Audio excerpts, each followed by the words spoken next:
Your concern is if the Palestinians win, they're either going to exterminate or kick the Jews out of Israel. Yes. Can you prove that? Yes. Because Hamas says every Jew that hides behind every tree is going to be eliminated or whatever. And because if you poll both regions, the West Bank and the Gaza Strip, they all support violence in exceedingly high numbers, like past 60%, in order to effect their ends. And more of them prefer a one-state solution with unequal democratic privileges than prefer a one-state solution with equal democratic privileges. You've asked me 50 million things without asserting any original position of your own, because I don't think you understand any part of this region. So I'm just curious, do you think that Israel being there is why the Ottoman Empire collapsed? Like, come on, man. No, I'm asking you why you say they're going to be fighting regardless if Israel's not there. I already told you, because they were all fighting amongst themselves, even with Israel there. You gave an instance of the Ottoman Empire. That was just one instance. What was my instance of the Ottoman Empire? The collapse of it. No. Nasser was not the collapse of the Ottoman Empire. The 50s are not the collapse of the Ottoman Empire. Around when do you think the Ottoman Empire collapsed? Maybe that's what... Do you think the Ottoman Empire existed through like the 1950s and 60s? Alistair? When did I ever say that or even imply that, dude? Because when I brought up Nasser, I don't know how your go-to is collapse of Ottoman Empire. Because you started with the Ottoman Empire, and I'm still wondering what I didn't start with the Ottoman Empire. They'd be fighting with themselves, even if the Israeli state wasn't there, dude. And in fact, that's in the 50s. That's already when Israel's getting started. That doesn't bolster your argument. Wait, I'm sorry. Israel was getting started in the 50s? Is that what you said? Yeah. I had approached Wick with this this topic, I guess, like a week ago. It seems to be one of the hotter issues in the news lately, the entire Houthi question. Is it appropriate for us to carry out military strikes?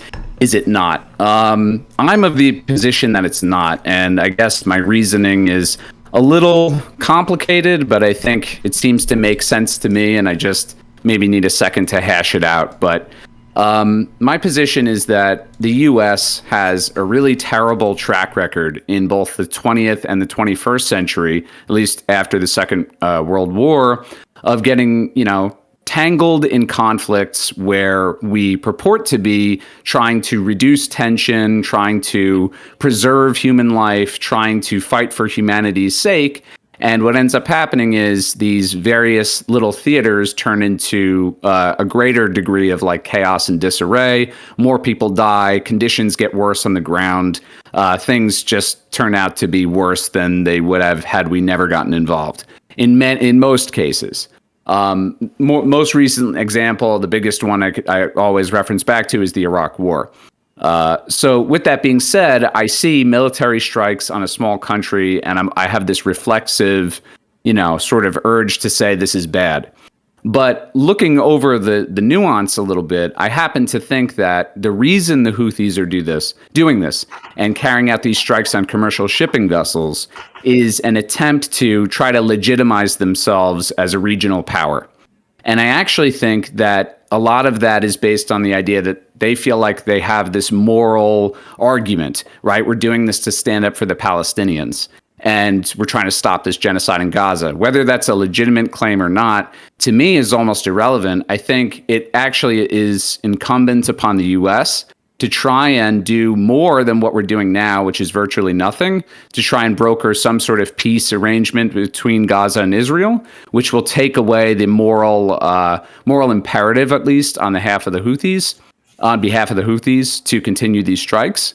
I happen to think that as of this point, we haven't killed any civilians, but I think if we continue striking Yemen, the probability that we will kill a civilian increases every time we carry out strikes. I think that killing civilians is bad. We should do everything we can to reduce the amount of civilians that need to die in these conflicts.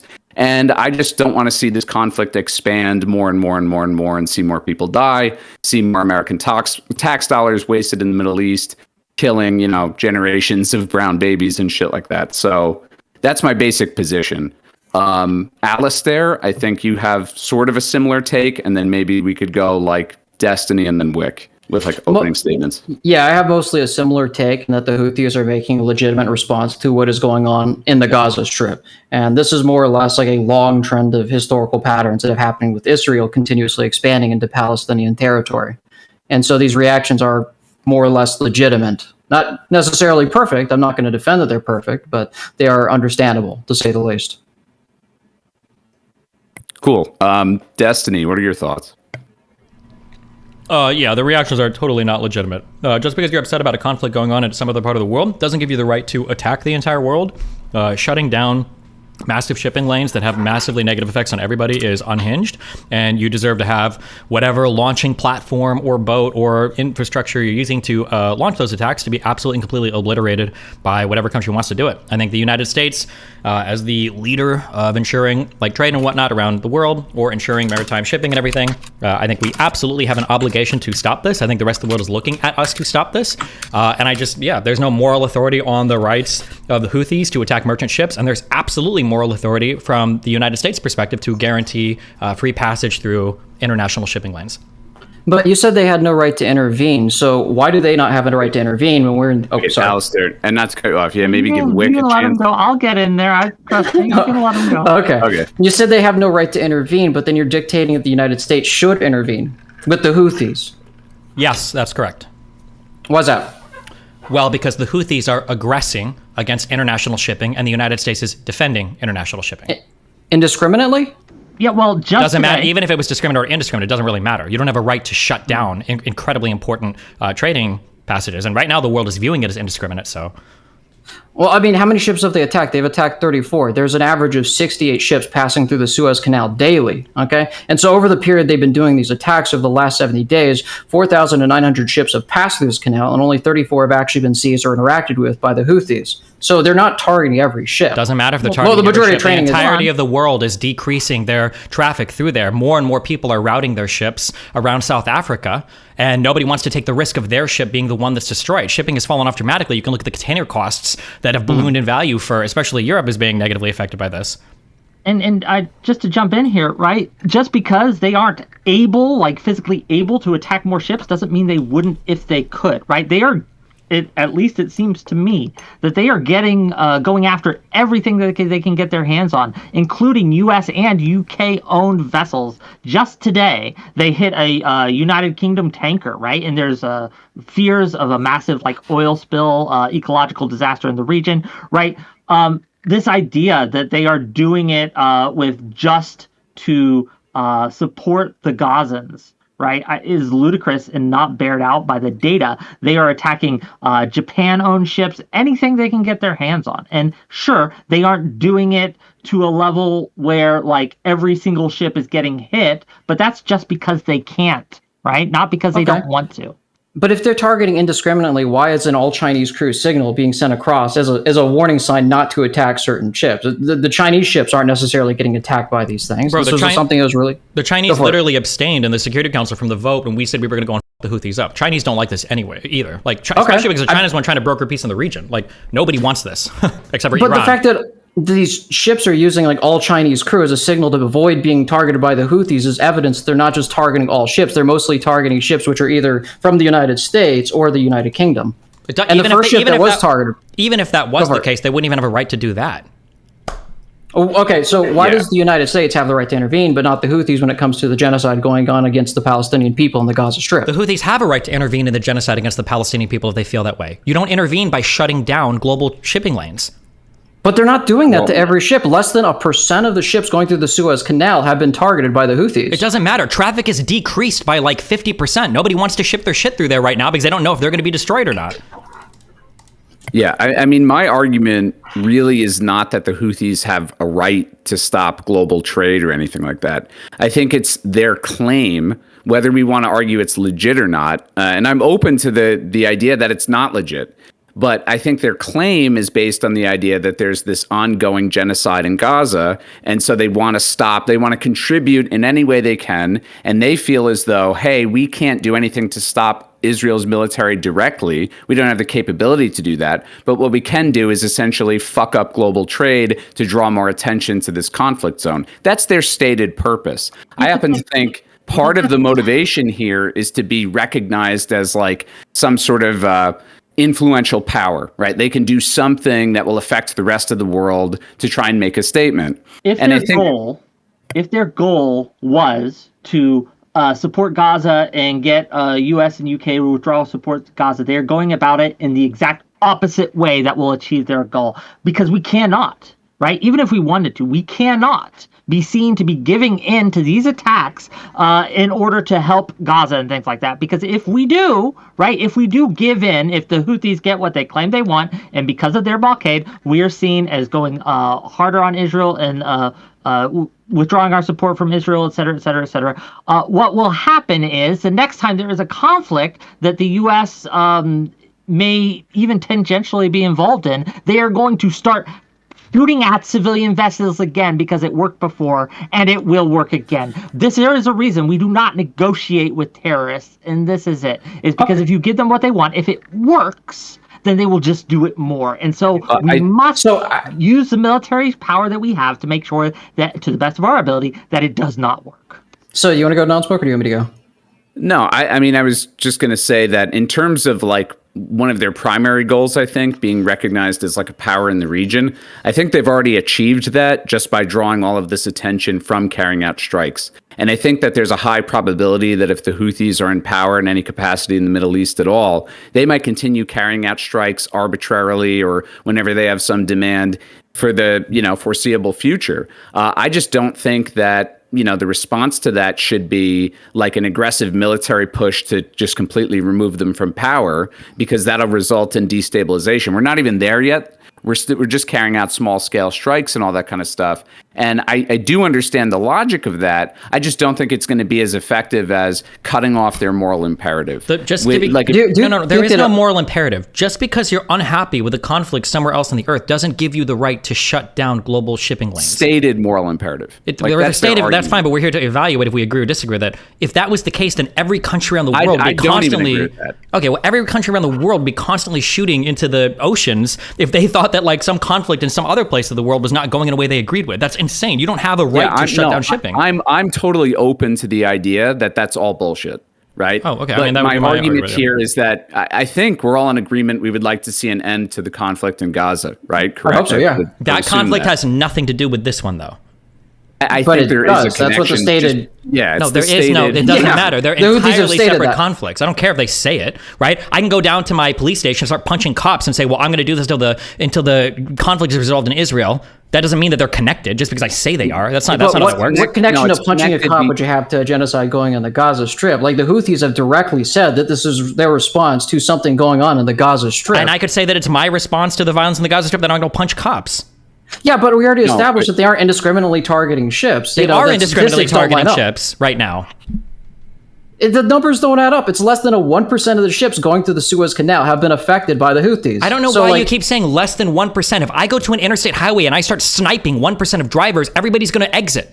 I don't know why you keep fixating on that number. Traffic has fallen. I don't disagree with you on that one. Okay, traffic has fallen severely. I think it's almost cut by 50%. And that's perfectly fine, but that doesn't prove that they're doing it indiscriminately. It proves that the rest of the world thinks they are. Okay, that's perfectly fine. That's not fine. You're shutting down global shipping. You're having a chilling effect. You're going to get your fucking ass pushed in. Like, that's what's going to happen. Your disagreement here is between perception and actuality. I shouldn't, but even if I grant you all of that they're only attacking U.S. or Israeli ships, they don't even have the right to do that. They have no moral right to do that either. No, I'm open to the idea, once again, that they have no moral right to do any of this. What I'm suggesting is, part of this, I think, is political. Most of it is political for the Houthis. They look at it as like, hey, we have a justifiable reason to carry out these attacks that will make us look like a legitimate regional power.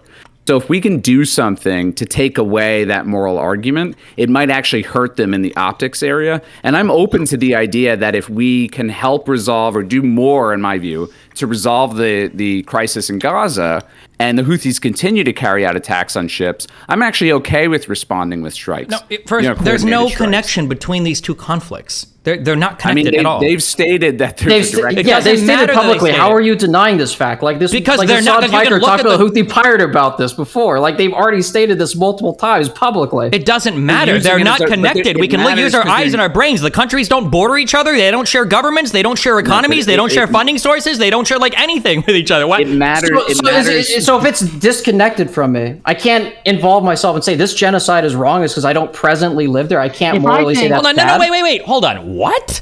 You said they're completely disconnected. No. Is that not your argument? No. You just said if you don't live there, you can't say the genocide is wrong. No. What I said is because you don't live there, you can't start attacking ships in trading lanes. There's a big difference between shooting missiles at civilian ships and saying that something is wrong. If they want to say something is wrong, they have every right to do that. Sure, but we're talking about a distinction between perception and actuality. They're not bordering it. They condemn the Gaza and what's happening in Gaza, but Biden isn't bombing them now. What's the difference between these two groups, right?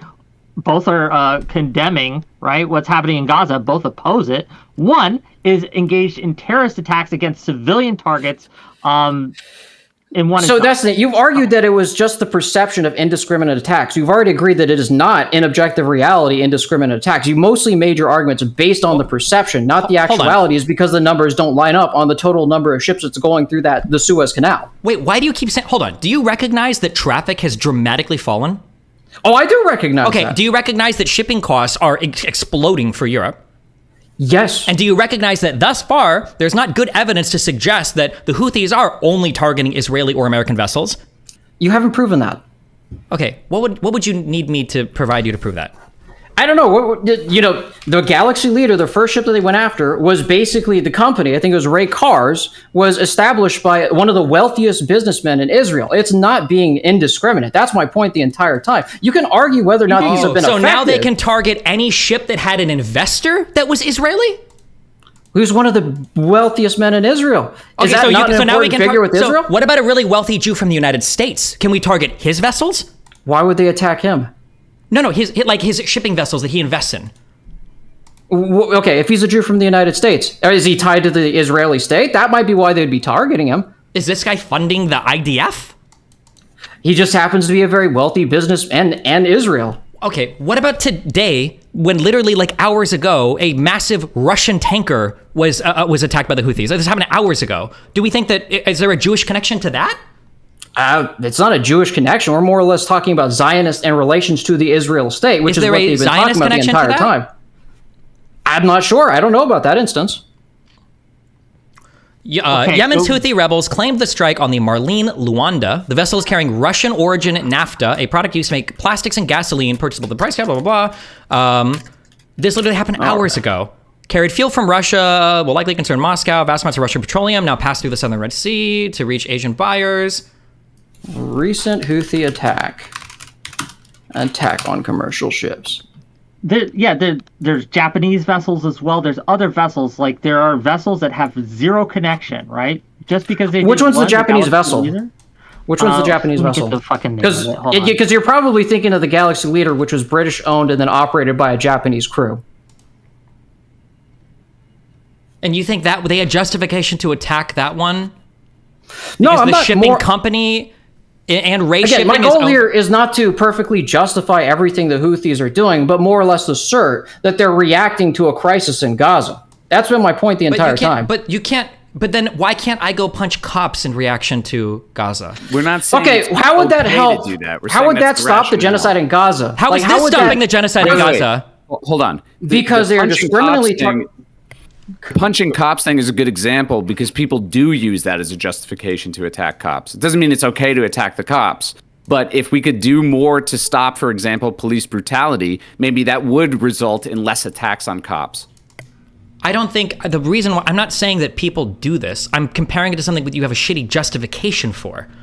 Do you think that it's okay to attack a cop because some cops are aware you don't like the justification? What I'm saying is the justification exists, right? They're using it as a justification. Maybe if you remove the justification, my spouse remove the fact or didn't have reduce dinner the ability for on the table when I got home, right? This led to me beating the crap out of her. That isn't an excuse. It doesn't stop. He's saying that we're just attack. Well, but then what are we here to discuss if not if we agree or disagree with the justification? I think we all know the justification the Houthis are using. I thought we were fighting against the justification. I'm saying the best way through trying to stop this, right? We all agree that it's bad, right? We don't want attacks on commercial shipping vessels. I think the best way to stop this is through diplomacy in Gaza. No. Why would you allow another party? Yes. Why would you allow somebody that's not party to a conflict to dictate the resolution of that conflict? So Destiny, I got a question for you. Why do you think these people are attacking ships then? Is it just random acts of terrorism? No, it's because destabilization in the region favors actors like Iran and Hezbollah. And it's just right around the same time the Palestinian-Israel conflict really picked up at the same time? No, it's because you ride off the backs of that destabilization. I'm sorry, do you think Iran has only been targeting ships? And do you think the Houthis have only been targeting ships right now? You don't think this hasn't been happening since 2014, since the entire region has been collapsed and taken over by the Houthis? How many ships have been targeted prior? I don't know the number of ships that are targeted prior. I can't give you the exact number of that. But I'm sure the attacks have ramped up right now because there's another conflict going that you want to capitalize on. But that doesn't mean that they're tied in such a way that like the Houthis have a legitimate claim to being able to try to stifle the conflict in Gaza. So the Houthis have openly said they're doing it in response to Gaza, okay? And it looks like a duck. Lying. It sounds like a duck. They're not telling the truth. They're lying. Okay, they're lying. Okay. Yes, they can say all they want, right? What they're doing and the reasons they're doing it, but we don't have to believe them. We can look at what their actions are, right? It's words versus deeds. If someone says that they're a good person, but everything they do belies that notion, you don't believe them. You say, but what have their actions been? Lying. Their actions are attacking ships that have nothing to do with the Israel and Gaza conflict right now. And even if a wealthy Israeli owner owned a ship, that does not mean that there is a connection between the current conflict in Gaza and the ship being attacked. You could argue about how effective they are in enforcing a so-called sanction about shipments going to Israel, and I might agree with you on that. I might not even agree with like some of the people that have in their ranks. But the thing is the numbers don't fucking add up. Less than 34 ships have been attacked since mid-November all the way till now, and 4,900 ships approximately pass through the Suez Canal. And you can't tell me that they're just doing this instantly just because they like to kill babies because they don't have the means to attack every single ship. They don't have that many munitions. The real question is how many of the shipments they were attacking, how many of those were destined for Israel? That's the real question. Of the ships they did attack. No, yeah, I could agree with you on that one. Maybe they were mistargeting some ships, which is why I said I could probably agree with you on how effective they were doing it. But if it looks like if you talk about looking at their actions, you talked about their actions, right? Their actions have been in correlation to the same time period the Israel-Palestine conflict has been going on. Yes, they want to capitalize on that conflict. I'm not saying that the conflict is unrelated to their is completely unrelated to their motivations in terms of why they're doing what they're doing right now. But I'm saying that conflict is not necessarily connected to the Houthis in such a way that they're participating in a meaningful way in that conflict. They're just taking advantage of it. The same way that a person might beat up a Jewish person or a Muslim in the United States. Say, oh well, I'm doing this because of what's happening in Gaza. Yeah, the motivations can be there, but that's the only connection. They're not actually connected like they have an actual, I don't know, existential interest or an interest in their country for it. They're just doing it because they're riding off the conflict.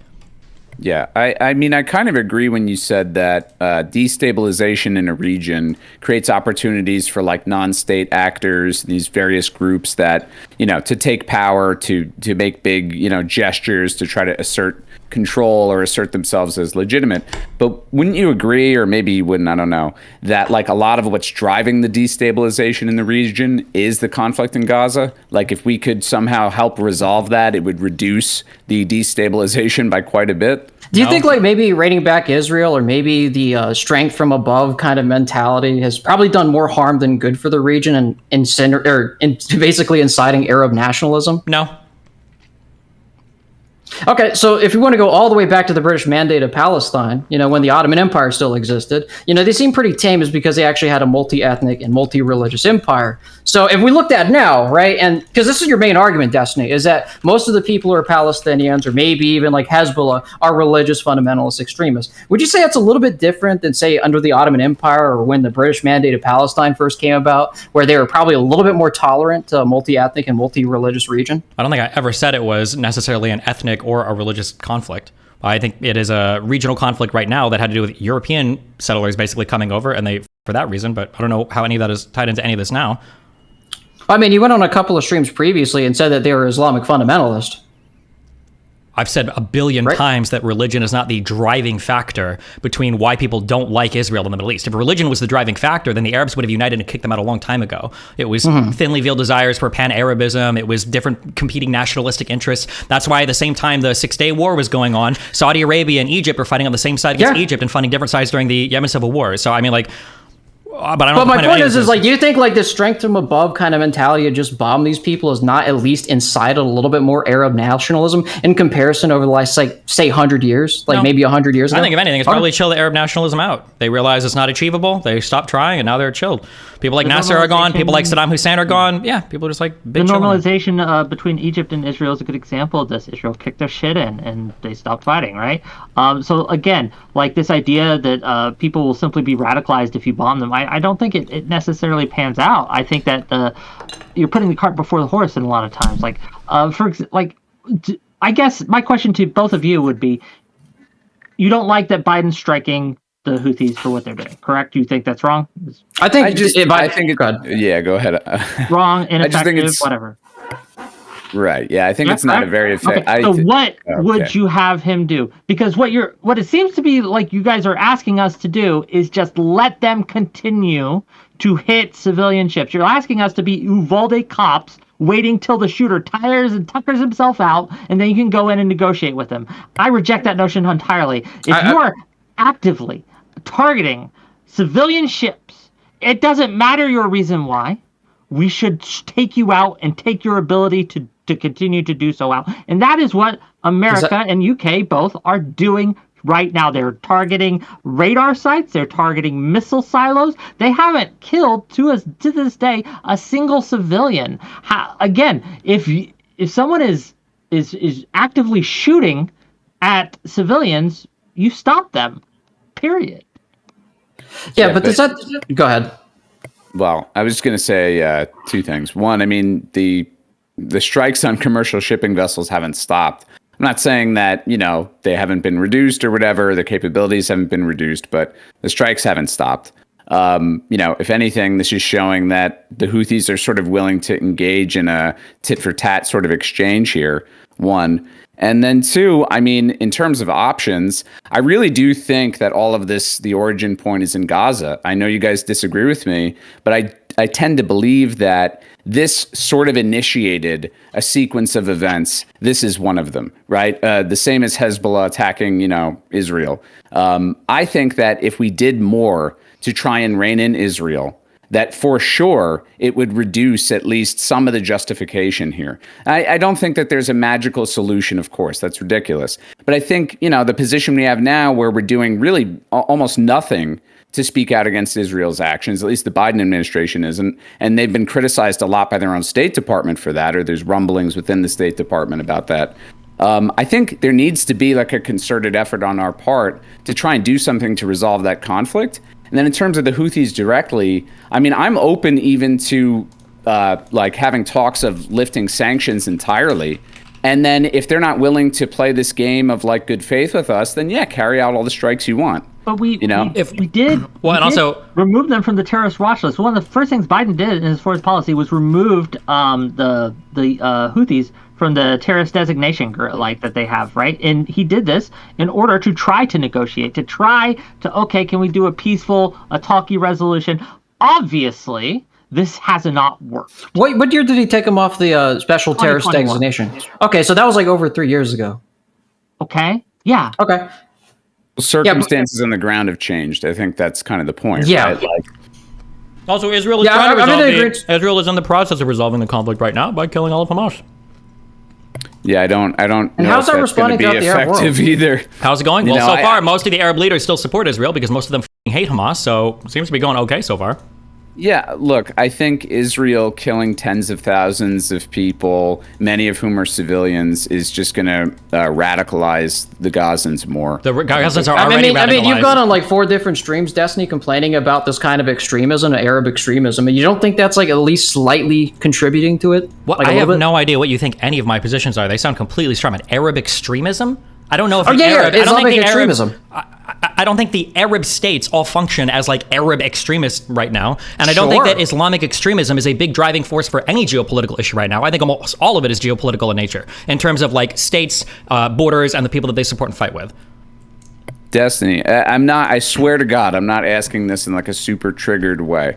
I'm just legitimately curious. Like, do you have any criticisms for Israel's conduct in Gaza in terms of like how they're carrying out this campaign? It's hard without having insight into their military. Obviously, some of the stuff that we've seen, like shooting people that are waving white flags or shooting people that appear to be surrendering, that seems to be bad. But holistically, it seems like they're conducting the operation about as well as I'd expect them to. But it's hard because there aren't very many comparable situations for like urban warfare that's this intense. I don't think that's ever happened in the history of the planet. So it's hard to draw comparisons. But given, if you believe their reports, that about 1/3 of the people killed so far have been Hamas fighters, you've got like a 1 to 3, 1 to 4 civilian death ratio here for a highly urbanized combat. It seems to be going okay so far, if you believe their numbers of how many are Hamas fighters. Yeah, I don't know. I mean, obviously, like, I have the same view with anyone's reported numbers. I have no fucking idea. Like, it's possible that's true. But I guess my view is, like, a lot of the optics here are fucking really bad. You know, I mean, the amount of innocent people dying is, like, you know, I would say, like, enormous is a word that comes to mind. Like, it feels a little bit like collective punishment, like even just the amount of infrastructure being destroyed alone and the impact that'll have on the people living there. And they cut off water, electricity, food, and a lot of shipments into the Gaza Strip. Is that also not true? They have limited those going in before, yeah, because organizations like Hamas literally, and the Houthis too, literally co-opt these things to fund their terrorist activities. Yeah, it's been an issue in the past. Okay, so like food and electricity, like how would that exactly get co-opted into, like, I don't know, nuclear or like weapons or something like that? Well, electricity gets co-opted because it's used to manufacture things that they probably shouldn't be to continue their fight with Israel, and food gets co-opted because instead of going to the populations that need it most, it ends up just going to Hamas fighters. So what the thing is that, like, what kind of materials outside of just basic electricity, what kind of production would you say was going into the development of weapons that the Hamas is using? I mean, all of the rockets that they send, it initially was custom rockets, but I believe they've got more sophisticated things now. The cash that they spend on shipping in weapons covertly from either Iran or Turkey. I don't know. I don't know the extent of. So can't you just like sanction like rocket fuels instead of electricity, food, and water? I don't think there's a special fuel called rocket fuel. Unfortunately, a lot of the same fossil fuels run a lot of the same things. On the truckload, you know, it's kind of hard to sneak in like, you know, ammo and weapons through like electricity lines. Well, humans are creatures of high ingenuity, so believe it or not, they can repurpose other things. Like when Hamas digs up water pipes from old factories and uses them to fire rockets, you can actually use things for multi-purpose, you know, believe it or not. Yeah, but the materials you'd have to smuggle into there is not going to be coming through your fucking power outlet. Right. Yeah, I guess my view has always sort of been, I mean, I don't think there's a way to perfectly root out Hamas. And the reality of the situation Israel is in is that they want to get rid of this organization that is in Gaza. It's embedded in Gaza, and it's going to be impossible to root them out entirely. So your options are sort of what, I mean, kill everybody there. You know, like I don't know, like try to excommunicate everyone from the region. I don't know where you go, and I guess like Destiny and Wick, both of you guys. So why wouldn't you just like stop shipment? Oh, go ahead.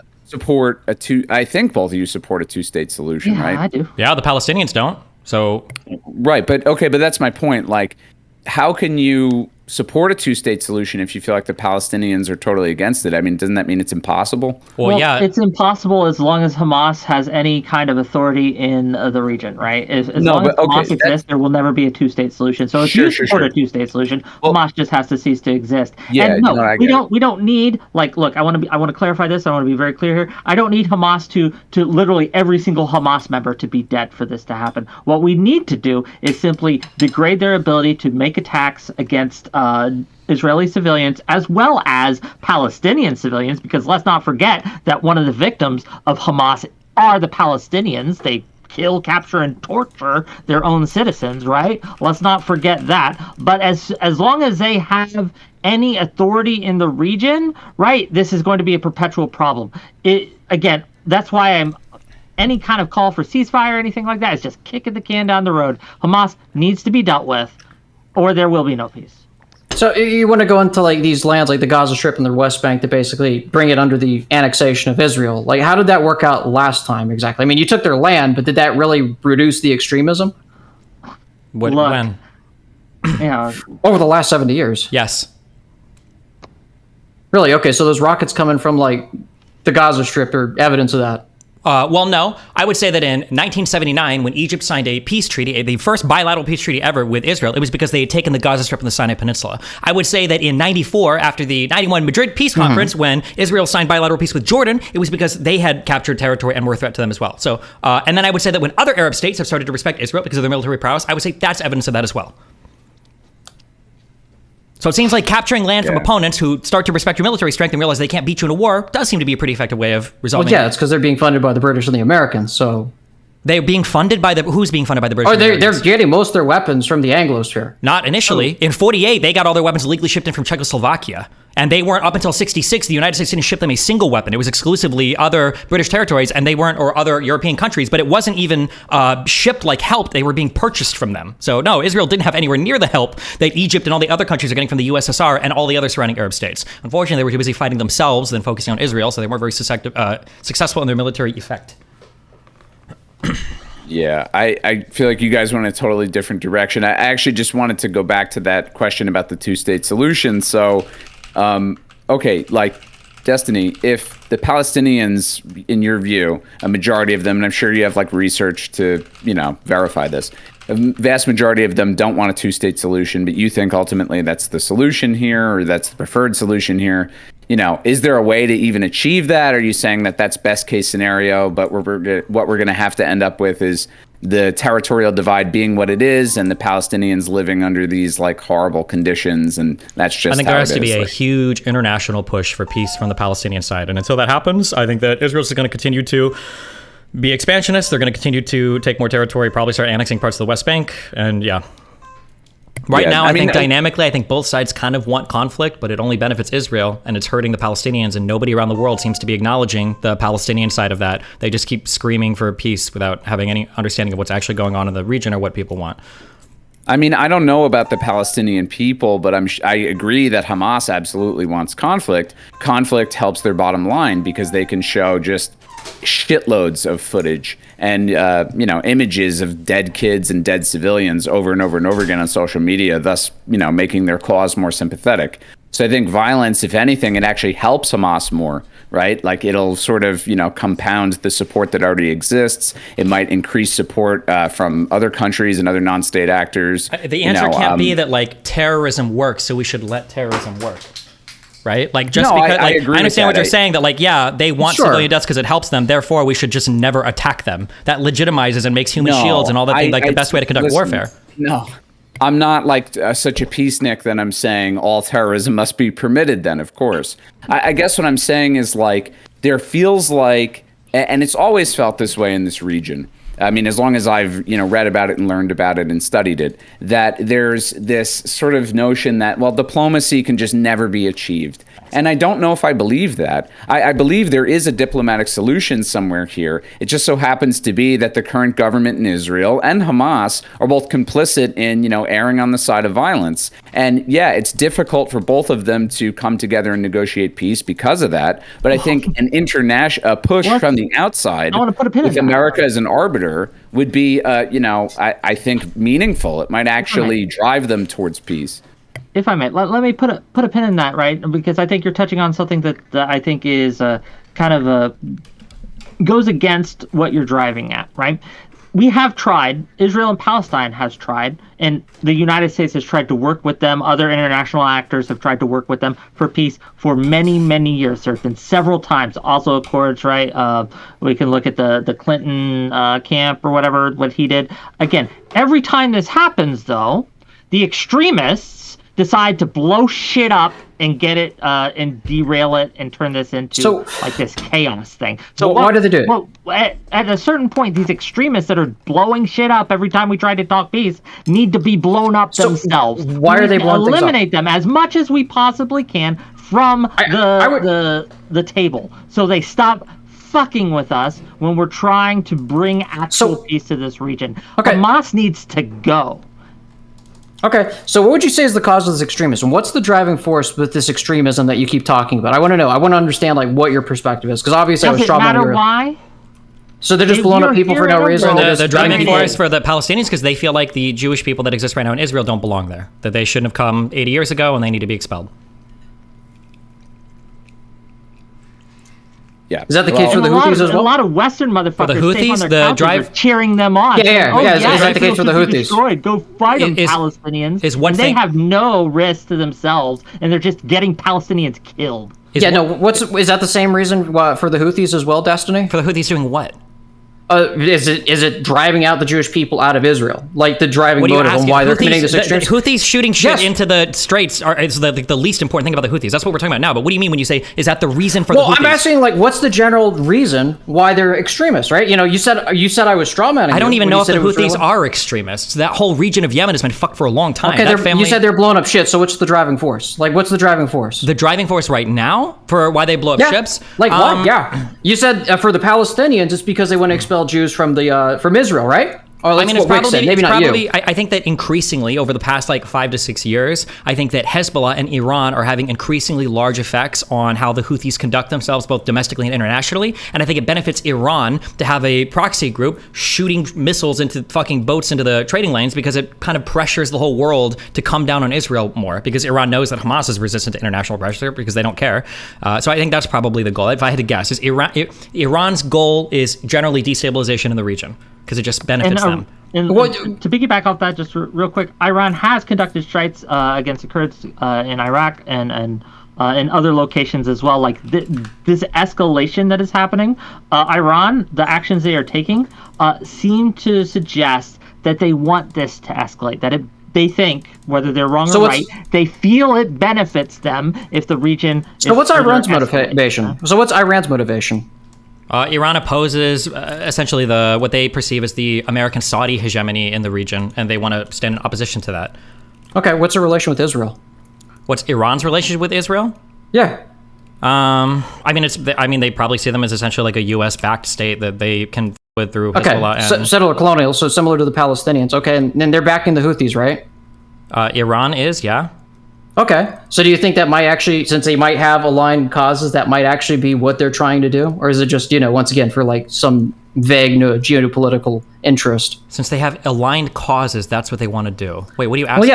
Well, yeah, I'm trying to ask you, because you said the Palestinians wanted to drive the Jews out of Israel, right? Yes. That was their motivation, right? Correct. Okay. Yes. And you already said that with Israel, or not Israel, Iran is a similar instance. I don't think Iran cares that much. No, I think that Iran's goal is opposition to what they perceive as a Saudi-U.S. hegemony, and Israel is a part of that. But I don't think Persians or Iran, even the Ayatollah, I think give a f about Israel, like really. I don't think. Other than Israel and them hate each other, yeah. Fair. Yeah. The Houthis have been fighting regional wars in Yemen. They came down from the mountains in the fucking 90s, 2000s. Like they've been fighting along with everybody else there. The Houthis are like, that's a regional conflict. But the people that are fighting against the Houthis are also backed by a Saudi-led coalition that involves the United States. Yes. So that's probably why they don't like them, right? And they side with Iran and Hezbollah, right? So yeah. So there's a broad like geopolitical region. Okay. What are you getting at? Let's circumvent this. Let's get to the point. Yeah, okay. Okay. Feels like it's just trying to ask a question that I don't know the answer to. And once I don't know the answer, it's going to try to fill in the gaps there. The United States, Great Britain, and Israel. Okay, so it is essentially going back to Israel, essentially. What do you mean going back to Israel? Well, that's okay. It's their stated goal. We've already agreed on that. Okay, and on top of that, they're more or less working with the Palestinians because they would have. You said get rid of the Jews from Israel, right? Would you agree with that? That's what you said. Who is working with the Palestinians? The Houthis have basically said that they're doing that. Like, I don't think the Houthis care. I don't think the Houthis care about like Israel or the Palestinians. I think they care about Yemen. That's like their big thing. Okay. Do you disagree with that? Iran funds them, right? Like so. Well, maybe. As of recently, they've gotten more involved. I think the Houthis are largely self-successful, or at least they were prior to 5 or 6 years ago. But what is the point? Do you disagree with any of this, or why not just like make your point instead of doing 20 questions? Well, no, I'm just trying to understand, like, why is it such an atomized thing at the beginning of the conversation with the Houthis and the Palestinians, right? We were talking about earlier, what's the driving force between this extremism, right? Which you keep talking about, over this entire conversation. So I'm just trying to extremism? When you say extremism, that's a very vague term. Well, okay, you said the extremism of Hamas when it came to Israel, and they're also talking at the beginning of the conversation when we were talking about the Houthis and their quote-unquote indiscriminate attacks on different shipping vessels. Okay, correct, yes. Right? But I don't think Houthis are extreme for Yemen. That whole, even the Saudi-led coalition is like fucking raping and torturing women and children and shit. There is, Yemen is fucked. So I don't think that I wouldn't call the Houthis like extremists. Like they're all pretty extreme in Yemen. I mean, they're all over the place. I mean, that's what you said, yeah. But okay. Okay, cool. I guess we all agree on everything then. Okay. Okay. Well, I guess we have an agreement on that one. That's the first agreement. Okay, I'll take that. Well, yeah. I guess for me at least, right? to kind of bring it back to the topic at hand, to bring it back to the strikes against the Houthis and the Houthis in general, things like that. America has to be able to, or the NATO, right? Someone has to defend against piracy. And that's what this is at the end of the day. Yes. Regardless of why they're doing it, they are engaged in piracy. They are attacking civilian vessels from a wide variety of countries, including Singapore, Panama, Gabon, Norway, Hong Kong, Bahamas, Marshall Islands, Cayman Islands, Liberia, the US, UK, France, Russia, all these people, right? And they are doing it seemingly indiscriminately, and someone has to make them stop. Diplomacy will not work. We've tried diplomacy before with the Houthis. It has not worked, right? Some people just need to be killed. Oh, I'm going to say this. Oh, you want to go? Yeah, I've been quiet for a little while. I feel like the strikes thus far haven't really worked either. Wait, why do we think that? It's only been a few weeks, and we have degraded we've been crushing their radar sites, right? The radar sites, if we can blind them, if we can take out their radar sites, they can shoot all the missiles they want. Their accuracy is going to be so impeded that, sure, or even, it may still be a threat, what is like but simply, it will no longer be a when we say the attacks aren't working, are they blowing up missile and radar sites? As far as I know, yes. So how are they not working? Well, what I mean is the Houthis are still attacking trading vessels. Sure, but just because you haven't achieved 100% mission success and all of their capabilities are straight doesn't mean it's not working, right? They could be attacking more, but I assume we're blowing stuff up that needs to be blown up, so it's working. It just takes some time. You don't blow all of it up. According to the DOJ, we've degraded 30%. 30% of their missile capacity has been degraded or destroyed. So so as of the 23rd. I guess my view is sort of I'm against civilians dying. So if 30% of their capacity has been removed from the current strikes, which have killed no civilians, I happen to think that if we want to reach 100%, it's going to be very difficult to do that without killing some innocent people, right? That's just my view. Okay. So I tend to think that it would be good if we could avoid that, right? Wait, why is that our responsibility?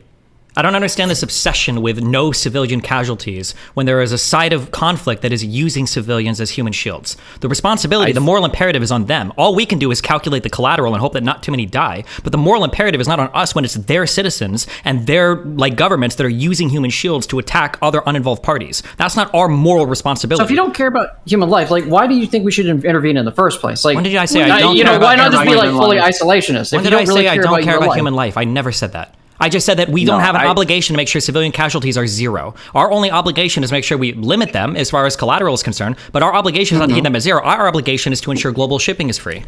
So couldn't diplomacy be an attempt through which you would reduce casualties, right? You don't initiate diplomacy with people that just start terrorist attacks. That's not how that works. I guess it's not necessarily always how it has to work, but it doesn't mean it can't possibly be achieved either. It shouldn't work. We don't want that. We don't want that to be the way of the world. That if you start terrorist attacking people, you get concessions. Yeah, but you have terrorist groups regardless. With the way of the world it is now, where you respond Would there be more or less terrorism if terrorism worked better?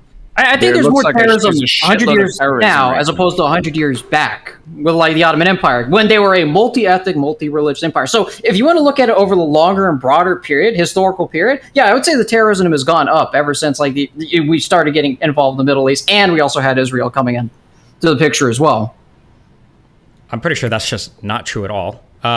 I have no idea how much terrorism there was. There's probably increases and decreases depending on what particularly is going on in the region. I'm sure since the collapse of the Ottoman Empire, but even the Ottoman Empire had pogroms against Jews, genocides that occurred within its borders, periods of expansion and contraction. It's not like the Ottoman Empire was the most. I mean, it lasted for a long time, and it had a general sense of stability. Yeah, but for a significant part of its history, it was tolerant. It was very tolerant under the jizya system, which other people, like Christians or Jews, could exist within the Ottoman Empire, but just pay its special tax. Is that the case nowadays? Would you say that's a thing? Or, I mean, that's your main concern about the Palestinians taking over, is driving the Jews out or just, getting rid of them?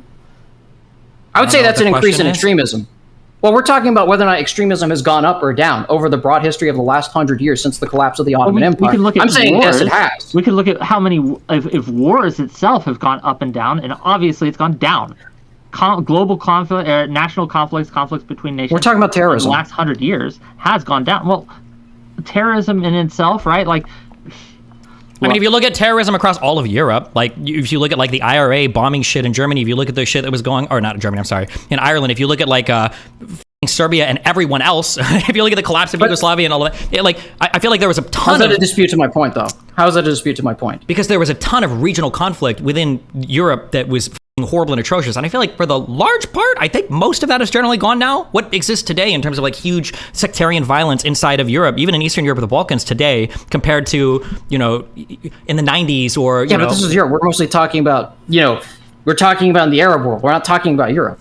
Okay, we're talking about in the Arab world. Okay, well, I don't know. Fuck it. Let's go state by state. Do you think Egypt is more stable today, or do you think Egypt was more stable and less terroristic under Nasser? And the I don't know. Were they doing like a war on terror like 100 years ago?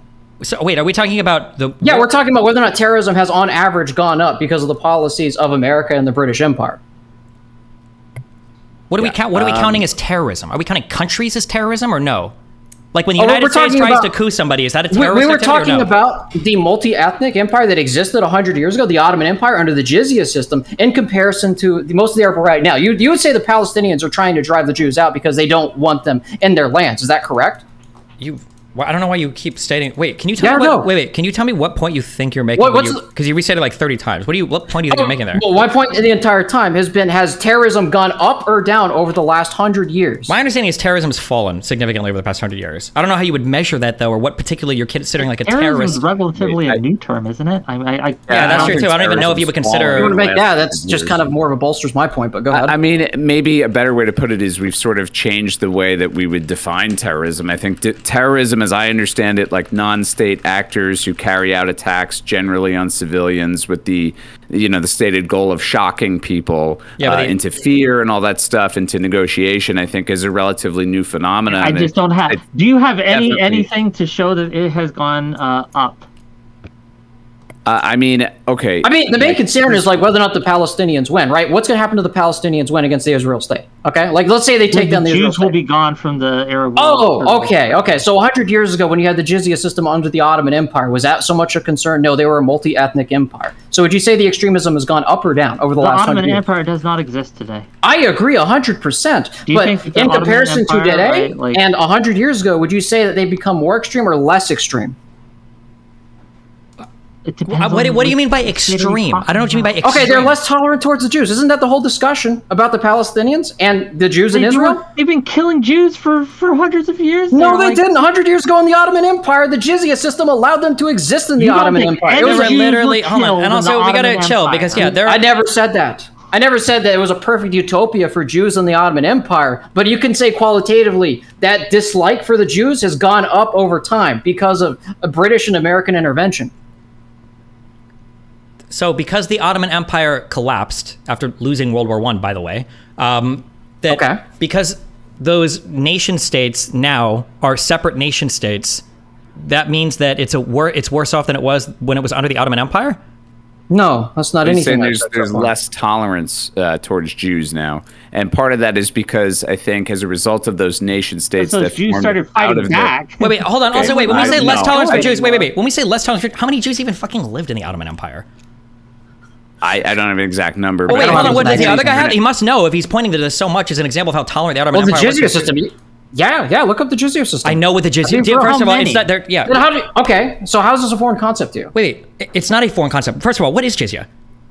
Jizya just means you pay, it's a set of religious tolerance for Christians and Jews in the Ottoman Empire, and the only requirement was they paid an additional tax to exist in the Ottoman Empire. Okay. Would you say that's less tolerant or more tolerant to different religions? First of all, that wasn't the only Christians compared to now. That wasn't the only requirement. Jizya was a special tax required to be paid by dhimmi, or people that were considered less than or not Muslim in their societies. And depending upon what particular region you lived in and what particular time period you were in with the Ottoman Empire, there were other statuses conferred upon dhimmi as well, such as sometimes people raid your shit and steal your shit. You weren't allowed to participate in some forms of government. You weren't allowed to participate in any military activity. So it really depends on what exactly you're talking about. But okay, that's right. What I'm asking is, if you're telling me that the Ottoman Empire was so unbelievably peaceful throughout the entire history of the Ottoman Empire, throughout the entire region. No, I never said that. I just pointed out a broad historical trend over the last 100 years. That's all I did, Destiny. Hold on, a broad historical trend over the last 100 years. The Ottoman Empire hasn't existed for 100 years. Your entire argument is about the Palestinians being less tolerant right now is because if they win, they're going to eradicate the Jews or kick them out of Israel. Is that not your entire argument? Do you think in 1930, do you think that the Middle East was more stable than it is right now? No, it's after the collapse of the Ottoman Empire. Probably, of course not. You think the Middle East right now is less stable than it was 100 years ago? I mean, it was at the end of the empire. There was still some form of unity, but there's still uprisings going on. The end of the empire when the Armenian genocide and stuff was happening? That was more stable than it is now? Say yes or say no and acknowledge that. Okay, thank you. All right, so no, it was not more stable 100 years ago than it is now. I think the Middle East has achieved a pretty remarkable level of stability. There are still some regional conflicts for sure. Yemen is absolutely fucked. Syria is still pretty fucked. And Lebanon is still pretty fucked. Afghanistan? Iran? Well, now the Taliban is probably fairly stable because now they fucking run everything. Iran's been sanctioned to fuck. The country still runs decently well. Yeah, how tolerant are they? Is that what we're measuring? We're just measuring by tolerance? I mean, that's the whole discussion about the Palestinians and the Israelis. No, Israelis, that's not the discussion. I don't think it has anything to do with tolerance, does it? I mean, your concern is if the Palestinians win, they're either going to exterminate or kick the Jews out of Israel. Yes. That is their stated goal. That's their stated goal. Can you prove that? Yes. Because Hamas says every Jew that hides behind every tree is going to be eliminated or whatever. And because if you poll both regions, the West Bank and the Gaza Strip, they all support violence in exceedingly high numbers, like past 60%, in order to effect their ends. And more of them prefer a one-state solution with unequal democratic privileges than prefer a one-state solution with equal democratic privileges. Wasn't even the Middle East. What? Never mind. The Armenian genocide wasn't even the Middle East. Where did it happen? That's a new one to me. All right, go on. Okay. Yeah, I think that they would definitely want to, they probably want to push out or ethnically cleanse most of the Israeli citizens from Israel. Yes. Like the Jewish people, yes. Okay, so would you say that's less or more tolerant than, like, say, under the jizya system? I mean, yeah, you could give examples of where that hasn't been the case throughout the entire Ottoman Empire. But my point, again, is, like, the broad historical trend of the increasing extremism in that region. I don't know. It's probably more tolerant now because back then I don't think Jews were even allowed to buy that much land in the Ottoman Empire. They would have been banned from it, probably. I mean, I would disagree with that, but I would say that I don't know if this is even where Alistair is going, so I hope I'm not totally. Well, he's trying to pick like one weird metric by which to fight to prove that like Middle East conditions have degraded. No, or something, well, I think his point generally is that there's a trend in the Middle East, broadly speaking, of like anti-Semitism, right? It's a huge problem there. I think everybody recognizes that. And in my view, anyway, a big part of that has to do with the fact that many of the Arab states look at Israel as like a settler colonial project and something that is foreign to that region and is sort of being imposed on their people, right? And they view it as sort of like almost like a colony of Europe and the West. I think that was definitely true in the 30s and 40s. I think that was definitely true. And when they started coming over, yeah. But wouldn't you say it's fair to say there's some connection between that belief in the 30s and 40s, which you call fair, and now the current wave of anti-Semitism? Nope. I think most people have generally gotten over it. Does it even matter? So what do you think drives the anti-Semitism? Just real quick, what drives the anti-Semitism there? I don't think there is anti-Semitism right now. I'm not worried about what anti-Semitism. In the Middle East, you don't think there is anti-Semitism, but I don't think it plays out. I don't think that anti-Semitism in the Middle East right now is a big problem. Yeah, Arabs have like weird views of Jewish people. Okay, so but let the Palestinians win if you're not concerned about it. If they can have a multi-ethnic, multi-religious society, if you're not concerned about it. My concern, hold on, but you just said it earlier. Not you, I'm sorry, but your friend Nonsmoker, who was actually more insightful, was the issue wasn't against Jews, it was what they perceived as settler Europeans.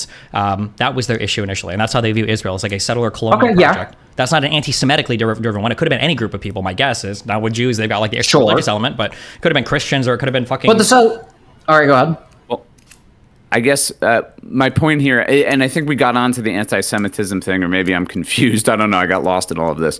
But my point in bringing up the anti-Semitism thing, and my point in bringing up all of this is like this is sort of one of the origin points of violence in the region and destabilization. Is this tension or perceived tension between Muslims and Jews, or at least these certain non-state actor Arab groups and Jews, or whatever have you? And I think part of it is because they view, like I said, Israel as a settler colonial project. They also view some of Israel's conduct in the last 75 years as being like extremely harsh and unfair and brutal. We could, of course, cite a bunch of examples where the Arab states have been aggressive towards Israel and that's been unwarranted and whatever. It goes on and on and on. But my point is this tension exists because they're viewed as like an outside entity. I understand what you're saying, but I just that they would fight with themselves. Even if the Jews weren't there, the Arabs would all be fighting amongst themselves. Why do you think that is?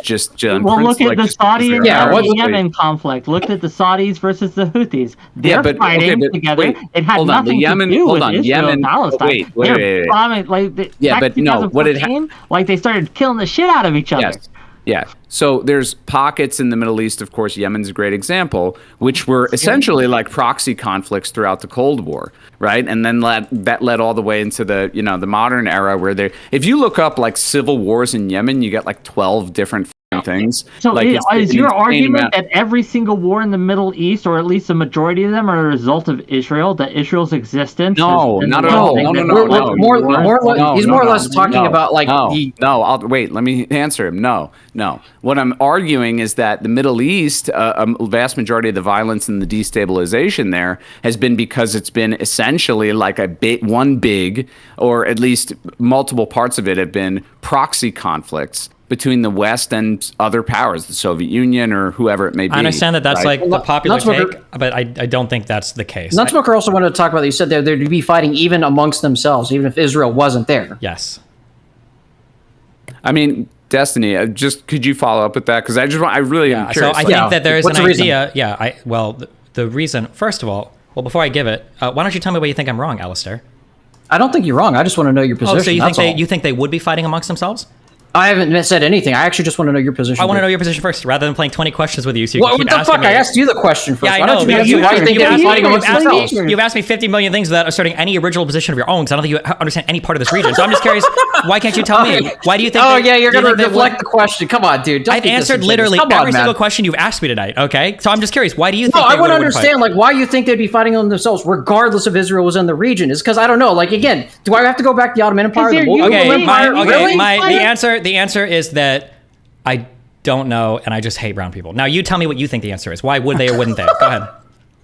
I just think, I just think Muslims are just inherently superior. Yeah, obviously, dude. So they're more cohesive. Neither do you. You hadn't really answered yourself. Okay, well, I'll give you an answer. So my answer is because even when Israel was starting to ship in citizens, what you saw among all of the competing Arab people that had initially in letters to, there's a really famous one, but I don't remember it. But basically, Arabs were vying after the collapse of the Ottoman Empire for a pan-Arab state. Okay, people wanted to recreate, the Ottoman Empire without those Turks running everything, okay? Which they really didn't like because the Turks did run the Ottoman Empire. You keep saying all the Arabs got along and all the Muslims, but it actually was the Turks running them, okay? So they wanted to create a pan-Arab nation, okay, without the Turks involved, which would have been based for them. But what you see when their conflict with Israel starts is there's actually a ton of vying against each other the entire time, vying for jockeying for that position, who's going to lead the world. So whether that was Nasser in Egypt in the 40s and 50s, or whether that was Saddam Hussein eventually with Iraq, or whether that was all of the other types of sectarian violence that occurs through other countries. The Yemen country is a really good example of that. Arabs were constantly, or whether that was the Iran-Iraq war, which some people report sees up to 1 million deaths that happened, okay, in that war, up to 2 million casualties overall. Are we still talking about post-Ottoman Empire? Because again, every single conflict that I just brought up was a post-Ottoman Empire conflict that didn't involve Jewish people or Israel. My point is that these people, even if there'd be no fighting amongst themselves, you said even without Israel. This was right after the collapse of the Ottoman Empire. I want you to justify why you think that's just the automatic default to the Middle East. Not necessarily just the collapse of the Ottoman Empire. I just said it. That wasn't because of the collapse of the Ottoman Empire. You just gave an instance of the collapse of the Ottoman Empire. No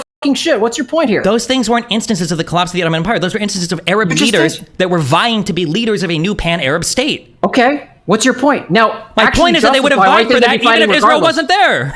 Yeah, because it was the collapse of the Ottoman Empire. No fucking shit, dude. So then you agree with me? Wait. So then you agree with me? Wait, because you're the one who gave this example to justify your reason why they'd be fighting regardless, even if Israel wasn't there. You still haven't justified your point, by the way. Do you think Israel being there is why the Ottoman Empire collapsed? You got mad at me for saying they'd be all hunky-dory, happy. Do you think that Israel being there is why the Ottoman Empire collapsed? Like, come on, man. Like, I'm asking you for your position, because I'm not saying that. I'm not saying that, man. Do you think that Israel being there is why the Ottoman Empire collapsed?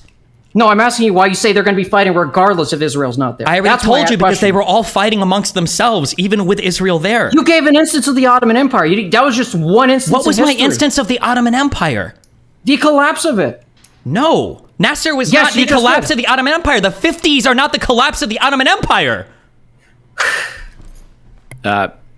So, yeah, Destiny, I actually want to make a point here, because I think it's fair to say that... So hold on, I'm sorry.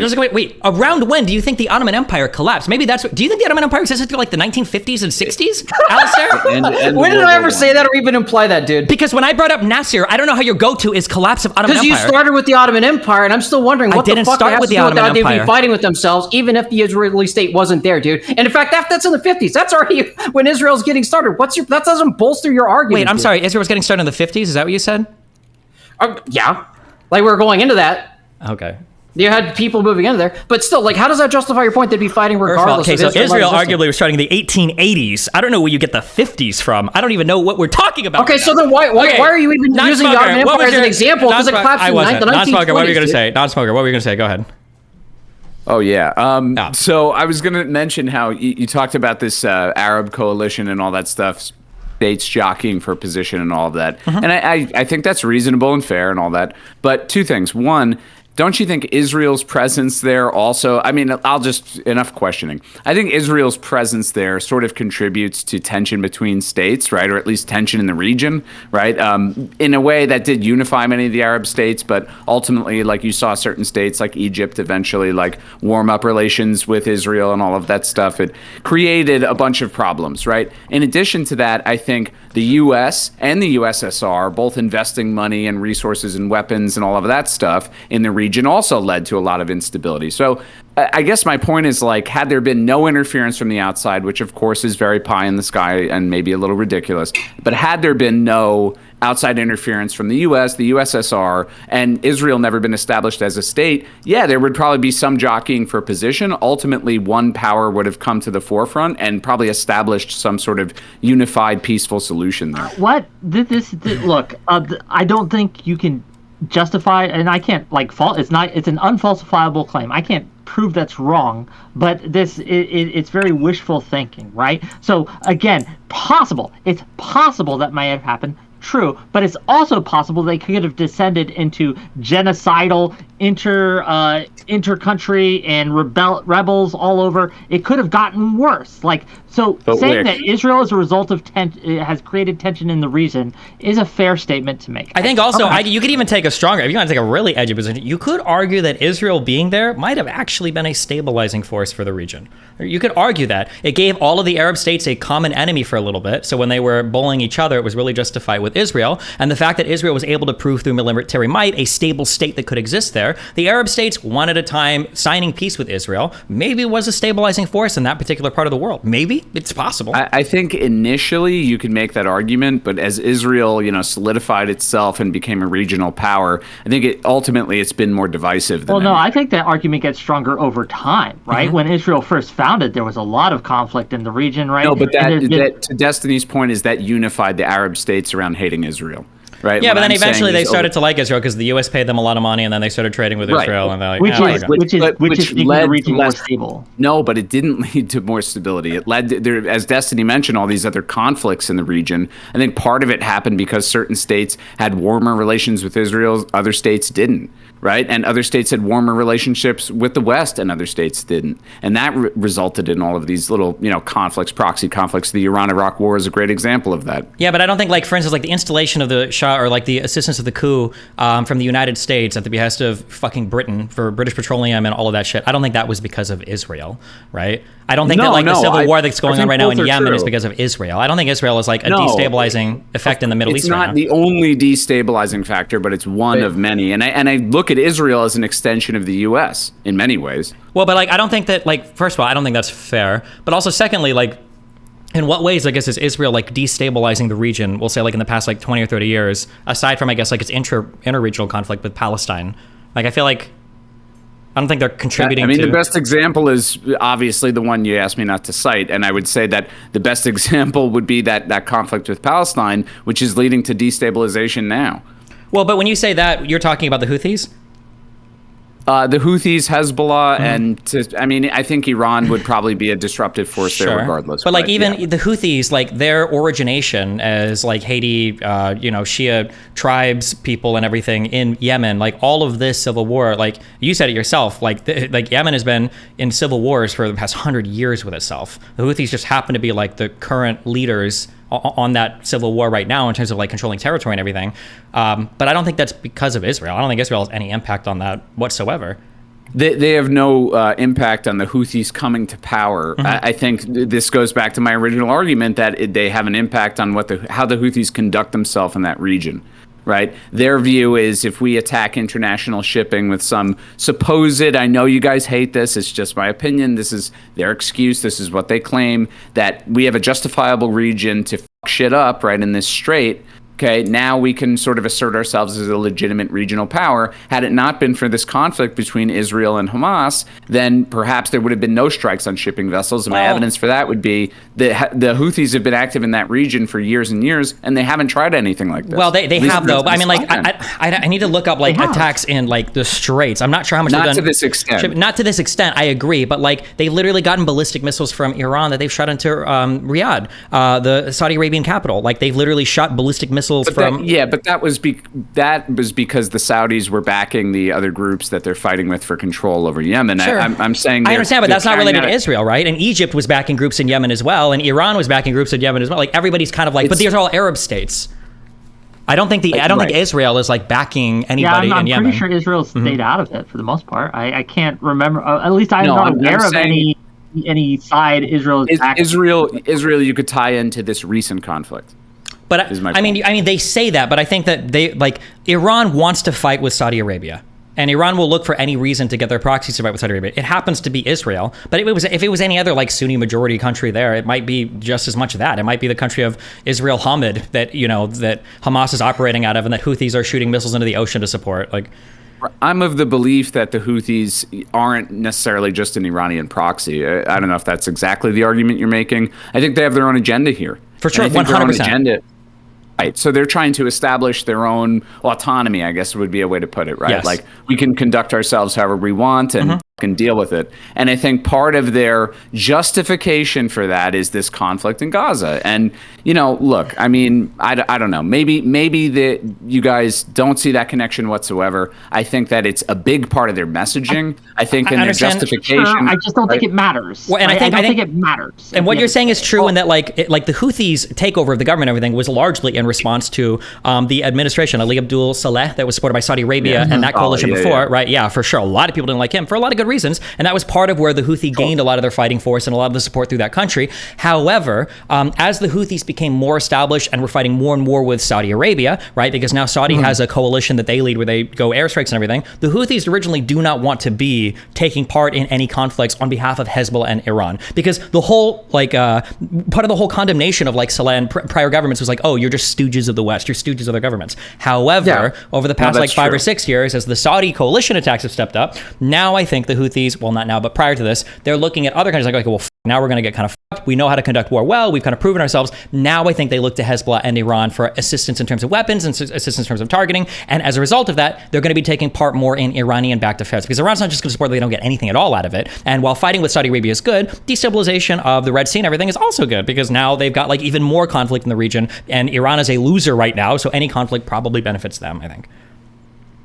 Yeah, I mean, look, I think that's actually a very good telling of the whole history with Saleh and all that stuff, and how the Houthis came to power. And I think that's all well and good and valid, and, would explain why they have different interests now than when they initially came to power. It's kind of interesting.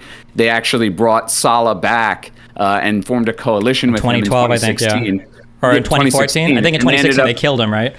But yeah, like a year later killed him, which is, but it's this rapidly changing political climate there because it's ultra unstable. And I think if you look at the Houthis' track record, it doesn't actually indicate like some great vision of like these goals, these well thought out goals. It's more like these opportunistic moments where they do this or they do that or they carry out that strike or whatever. And this is just one moment where they say, hey, there's a moral justification for this supposed. We have an excuse. Right. And we're going to do this and assert ourselves. We know we're probably going to get attacked back, and that's going to make us look sympathetic. Right. Yeah, but I think the reason why now is because they're getting roped into the whole Iran-Hezbollah paradigm. Because if Iran and Hezbollah didn't exist, assuming I'm being like as unbelievably charitable as possible, Houthis and the people that support the Houthis really just kind of want like a stable Yemen. And they didn't really appreciate the 33 fucking year long presidency of Saleh, who refused like on 3 or 4 different occasions to actually transfer power, despite saying over and over again that he would. And they don't appreciate the Saudis trying to bomb and destroy their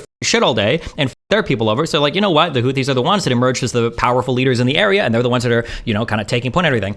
However, I don't think they ever would have been involved in bombing vessels and shipping lanes if it wasn't because they saw Iran and Hezbollah could provide a lot of support to them. So when they say they're attacking it because of Gaza, that's half true, but it's really because of Iran's relationship with Israel and Saudi Arabia would be my take. Like, because if Iran and Hezbollah didn't exist, do you think the Houthis would be targeting shipping lanes?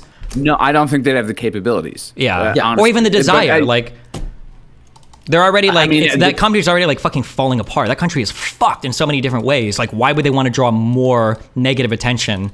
Like, I don't think that the Houthis are the same as like Hamas, where Hamas wants civilian deaths. Hamas needs civilian deaths because that's how they function. I don't think the Houthis are functioning like a quote unquote terrorist group. They're just like a militant tribe that is like establishing. Of that is that we have been able to strike their sites without civilian casualties because they, at least in this conflict, aren't stationing their civilians there. If this was Hamas, if Hamas was doing it, these would be schools or hospitals that they would be firing. That would be Houthis would lose their moral right very, very quickly. I think Palestinians feel like we'll all, or not all of them, but a lot of them feel like, okay, we will die to fight Israel. I don't think Houthis feel like we'll die to bomb merchant shipping vessels or people that support the Houthis. I think they would lose support pretty quickly if they were to start engaging in like destructive behavior like that. But the support they're getting from Iran and Hezbollah, I think, makes up for it right now. It's my general feel.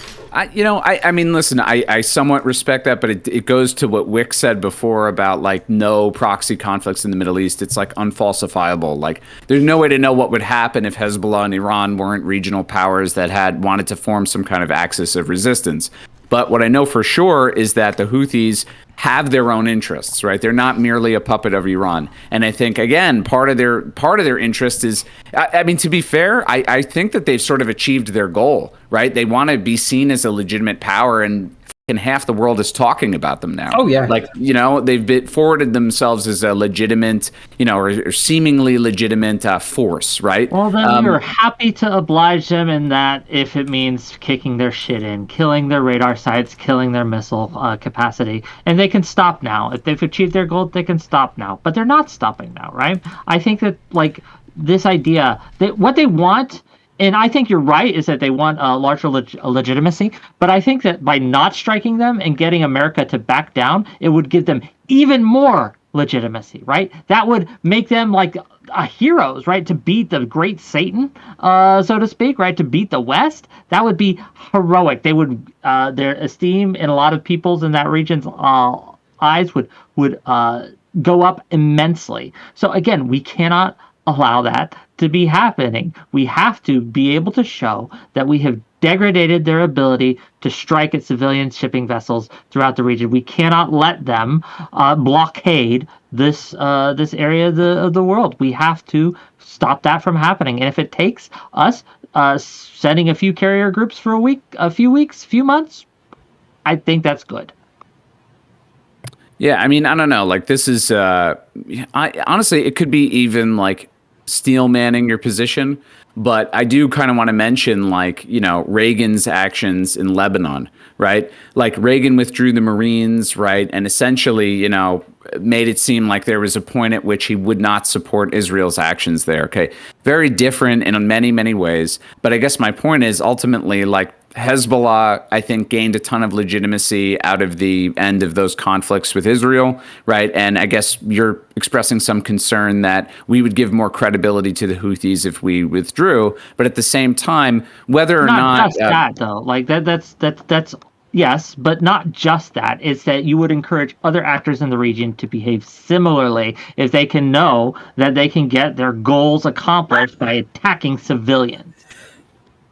I think there's also something to be said for, like, the U.S. will f*** your shit up if you act inappropriately, and people try to be mindful of that. Like, I would say that part of the reason why we were able to pull out of Afghanistan without the Taliban just, like, bombing the f*** out of all of our shit, and by not doing it, is because they genuinely wanted us to get the f*** out. Like, the Taliban did not want us there anymore, and they know that if they were to engage in attacks like that, there would be another surge, and their shit would be fucked for however many more years, we've got the political will to stay there. So I think that, like, I think the U.S. works as a decent deterrent for ensuring relative tranquility in some respects. So. A lot of the results of a lot of these the heightened tensions in the world, right, is because perceived or real, people see American hegemony as being less, right, as kind of fading away, as America having less power than we did back in the 90s, right? And I think that we're seeing the world fracture because of that. We're seeing this regional conflicts are increasing, right? We're seeing this rising tensions in a lot of the world, not just in that region either. We could look at China saber rattling at Taiwan, right?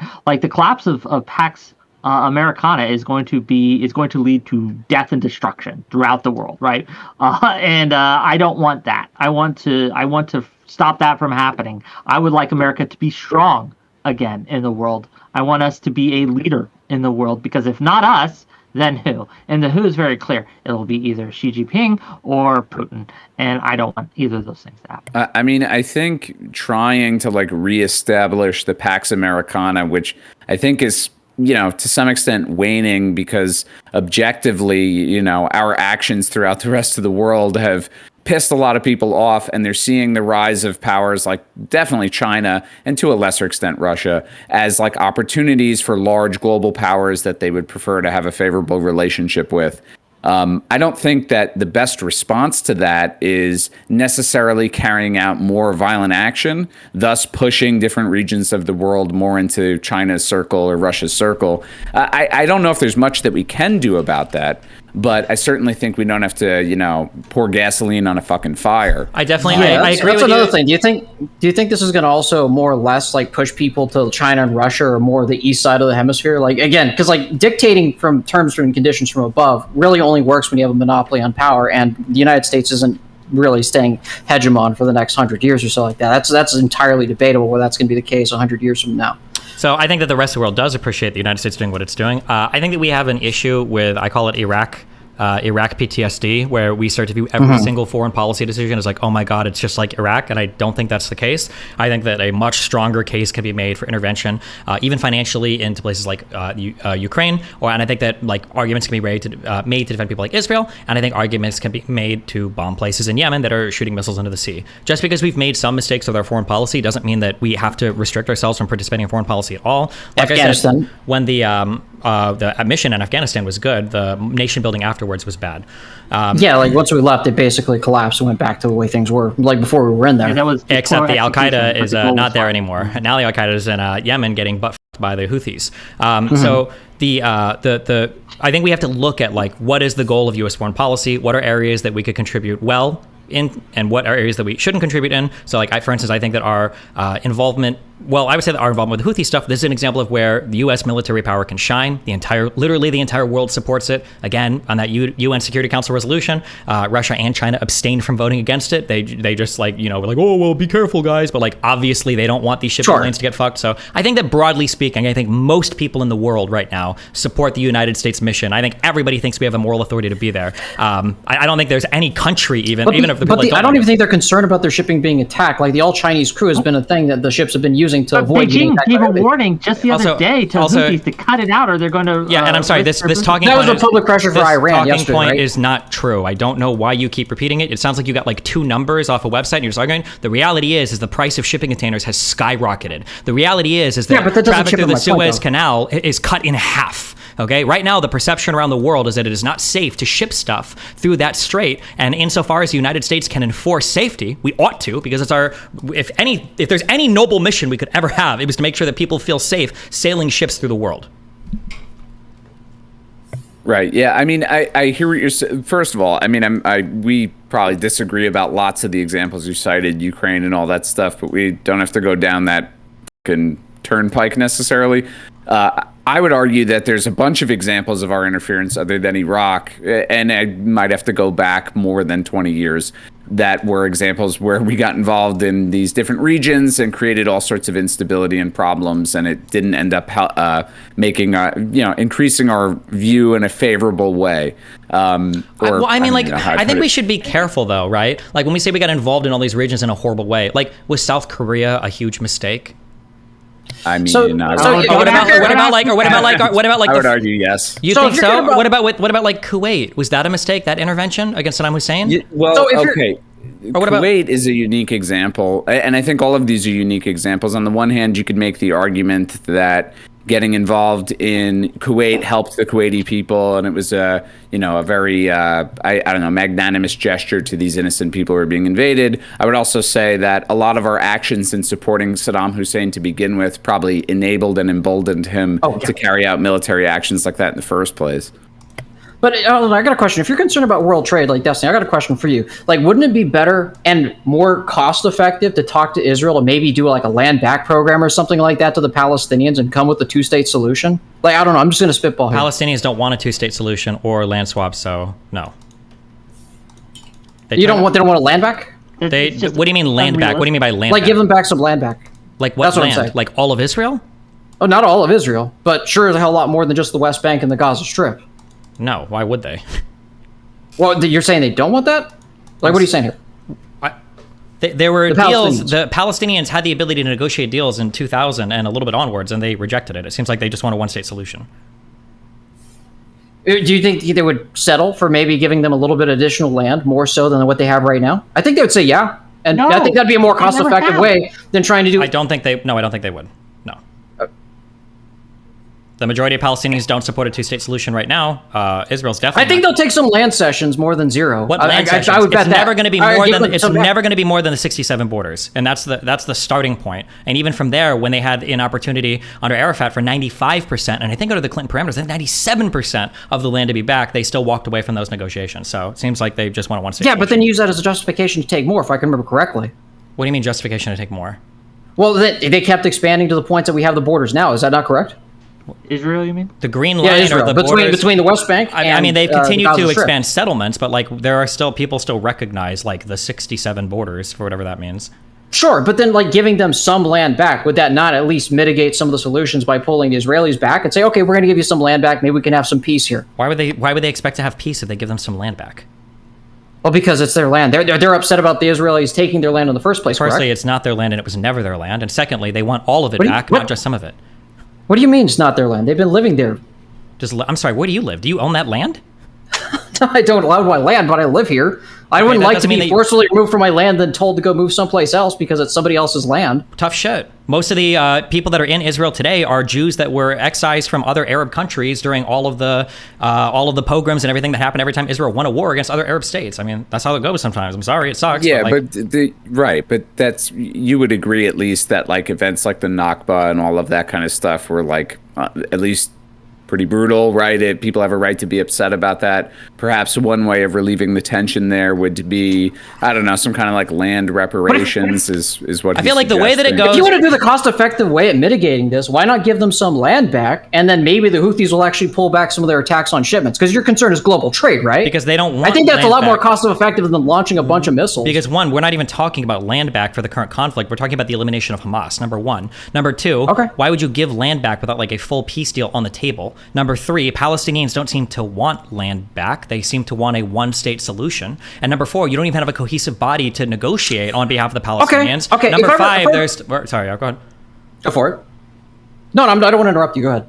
Oh, okay. Number five, I think that Iran and Hezbollah and the Houthis are still going to be motivated for regional conflict against Israel because they don't like the Saudi-U.S.-Israel alliance there. I don't know. How many other reasons do you want? Oh, but my main point was that, okay, yeah, sure, maybe they want a one-state solution. They want all the Israelis out of that region. Okay, I can grant you that. But what makes you think they won't say, take a little bit land back, give them a little bit land back and say, hey, let's have a peace here? That something's better than nothing. Would you not agree? They rejected it in 2000. I mean, I would argue some sort of peace settlement would require probably like at least the removal of Israeli settlements in the West Bank and Gaza. I mean, Gaza they've already left, but the West Bank. I want to short circuit a lot of this. Look, if I believed, right, that what you were saying, Alistair and Go for it. Nonsmoker I feel like this guy's goal. He just keeps trying to ask a question. I don't know the answer to something, and then he's gonna be like, like it's just fucking retarded. But he doesn't know. All would be well. I'm sorry. I don't want to be like an asshole, but like Jesus. I'd be great. I'm like.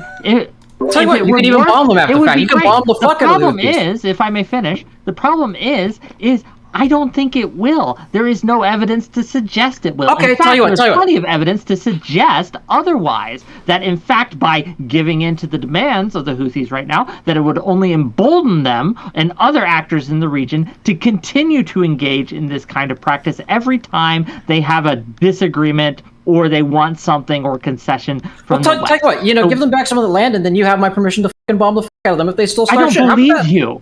I don't believe you. I think. Okay, that what's the loss? You there have a would little be- I land think like there would be Israel. concessions, like when Israel withdrew from the Gaza Strip occupation and allowed elections back in 2004, 2005, that area, right? Israel tried that. What happened? Hamas got power, and they immediately threw everyone that didn't agree with them off a roof, right? They engaged in a coup in their own country because they wanted to kill all the Jews, right? And so we have very recent, this wasn't like 50 years ago, this was less than 20 years ago that this happened. Actually, Hamas had a really good reason for trying to kill all the Fatah people, and it's because the Fatah people, at the behest of the British and the Americans, were actually planning a coup. But I'm not giving Alistair that answer. I don't think. Give me some instances where There's you a good give it back answer to in them. response to that, Give though, me but he some doesn't know instances it. where you'd say you withdrew from the occupation of Gaza. Well, not me. Israel withdrew from the occupation of Gaza in 2005, right? Yeah, I don't think that just giving in to them is a reasonable Sure. way to put it, or even a good solution, and saying, okay, well, just remove the settlements, dust your hands, and that's it.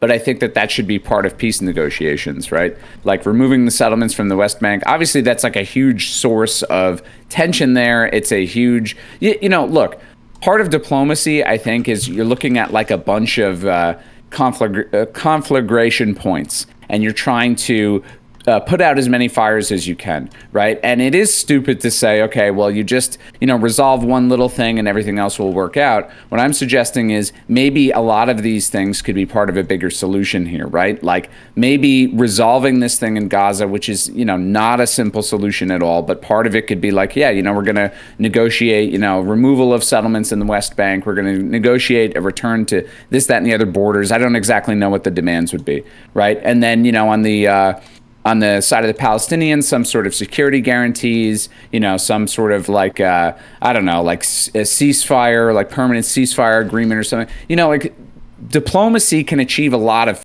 things. There's a ton of precedent for that. And I think, unfortunately, you have to negotiate with the other side that you want peace with. Right at a certain point.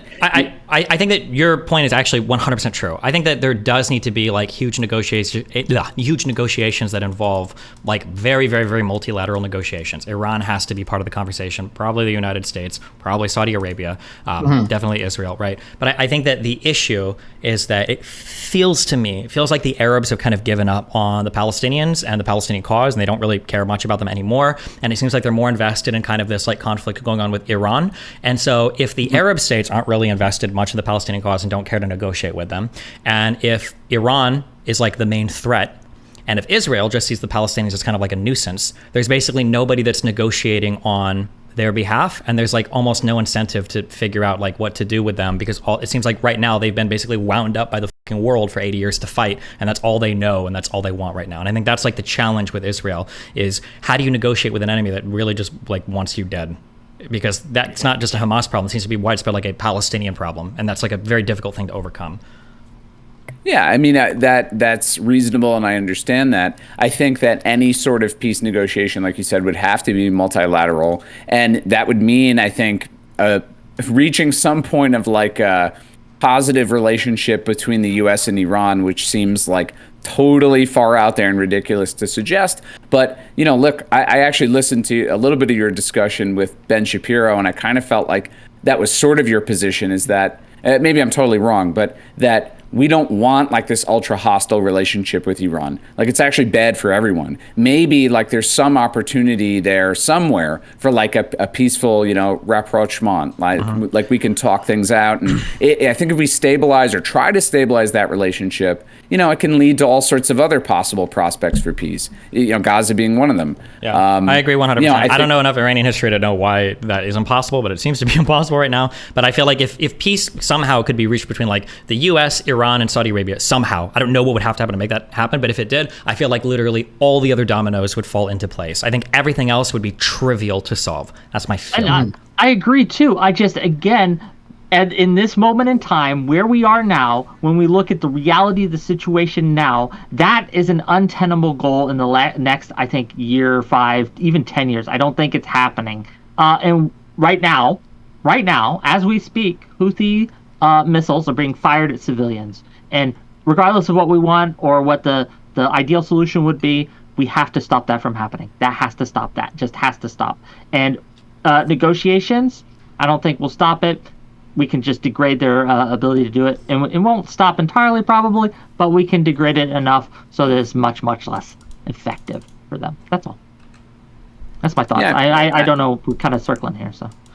No, I mean, I feel like we're kind of coming around on a little bit of common ground, which is good. Yeah. You know, I would also say that, like, I mean, maybe this sounds totally far out there, but, you know, having a better relationship with a country like China would be beneficial in all of these, you know, various conflicts. I think that they're the second, you know, as the second largest economy in the world, a major military power, you know, having a good relationship with them, people might look at like some sort of negotiation with China, America, and X being a good, you know, basis for peace. But I'm not willing to sacrifice the Taiwanese people, for example, to do that. So. Well, yeah, and I understand, you know, you're very protective of Taiwan and all that, but I don't know if there's like an imminent invasion. I think that whole narrative is like very overblown. I disagree. Okay. Well, I think so. Well, anything else? No, I mean, I don't know. Alistair, do you have anything you want to throw out there? I don't have any final thoughts, you know. Did you look Good at where discussion. Armenia was, or? Well, you know, I mean, I guess that's it. This was a good discussion. Very interesting. Yeah. Appreciate the time, Destiny. I know you're a busy guy. And Yeah, no, Wick, appreciate you know, the time. Wick, you have lots of like pizza rolls to eat and shit like that. So I appreciate you, you know, donating your evening as well. Okay. Thank you. Gang, if you like this kind of shit, remember I stream, and you can check me out too. YouTube at WhickTV. I have a Kick channel, WhickTV, and a Twitch channel as well, WhickTV. You can check out. Could always use your support. And thank you for the invite, Nonsmoker. Really appreciate it. Yeah. you. Anyone want to check me out? Twitch.tv/nonsmoker, non_smoker. YouTube, Alistair the Great, YTV. But appreciate you having me here. This has been a good conversation. Been very heated, but other than that, I don't have much else to say. Destiny, who are you? YouTube.com/Destiny, Kick.com/Destiny. All right, boys. Thanks. See you guys later. Enjoy the conversation. Thanks for having us on. Peace, peace. Peace. Bye. Do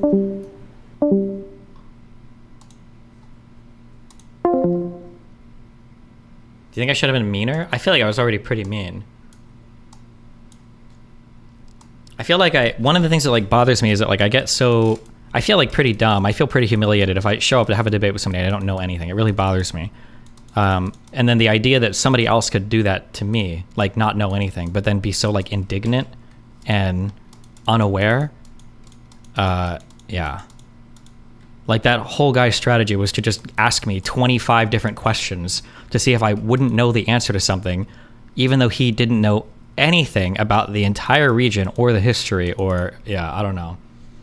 Can you explain your anti-Semitism isn't a problem in the Middle East point, please? I mean, I think that a lot of the Middle East is anti-Semitic. I just don't know if it would manifest that much because they've all got their own shit going on right now. It's kind of what it seems to be the case, right? It's not like people are clamoring in Egypt and Saudi Arabia for the government to go fucking destroy Israel. Like, they all just kind of think Jews run the world and they hate them, but they like are like, whatever, fuck them. That's what it feels like, at least. But I don't know. Over time, they've kind of like mellowed out. They've gone from kind of like a Hitler anti-Semitism to like a toothless, like Nick Fuentes anti-Semitism. So the feeling.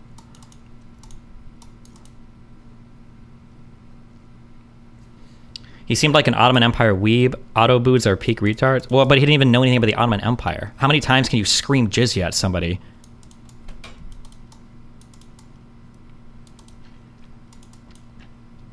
Why was he so obsessed with the Ottoman Empire?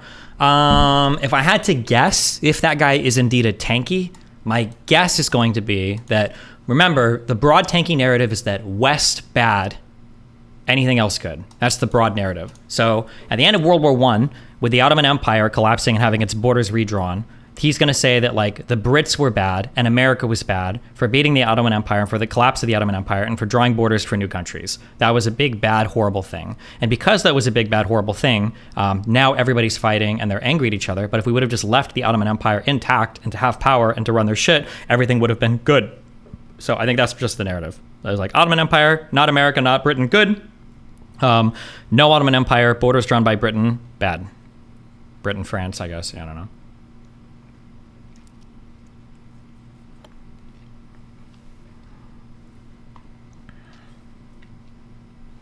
His whole strategy was to pick a small point in time when the Ottoman Empire was peaceful and relatively accepting of minorities. Yeah, but I'm pretty sure that like even accepting of dhimmis in the Ottoman Empire was like varied based on region and varied based on time period. And like you can go through the Ottoman Empire's history and find like genocides and massacres and shit, like they happened. You use a notepad to organize your arguments. Do you think a shared document with moderator oversight used in debates could help stop miscommunication and looping? It could also be a publicly saved doc for everybody. Maybe, that'd be interesting. Illuminator, thank you so much for the 5 good subs again, yeah.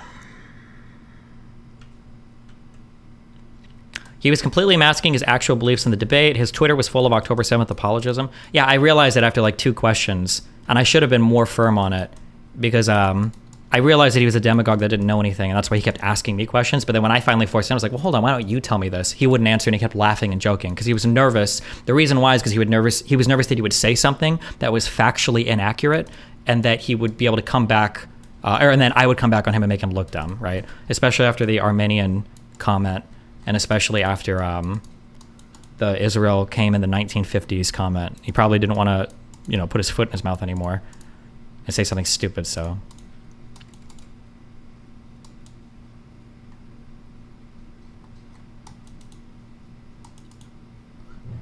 Trump liable for 83 million. Did you see? I did not.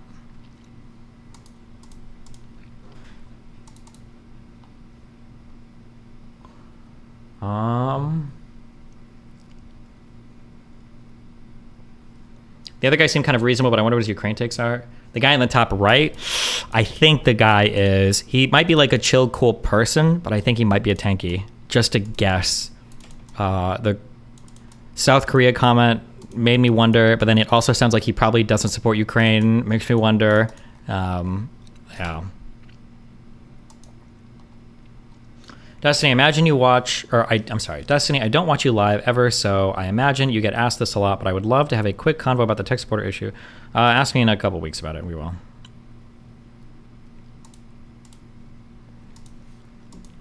He's definitely a tanky. I'm still grieving. Oh.